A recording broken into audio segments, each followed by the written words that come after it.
Sapevi che con la carta forno puoi 1. Creare una sacca a poche. Parti da un foglio quadrato, ruotalo e piegalo in diagonale. A questo punto porta un angolo del triangolo ottenuto verso il centro e ruota per formare un cono. Ripiega la chiusura all'interno e la sacca a poche è pronta. Non resta che tagliarle la punta della grandezza che preferisci.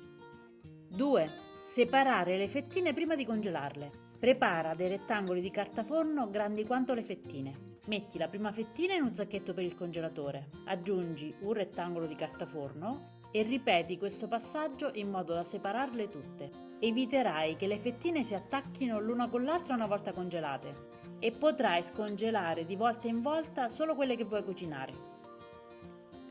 3. Decorare le torte. La carta forno può diventare uno stencil fai da te facilissimo. Per realizzare dei cuoricini basta piegare la carta forno, disegnare dei mezzi cuori e ritagliare, proprio come si faceva da bambini con i foglietti trovati per casa.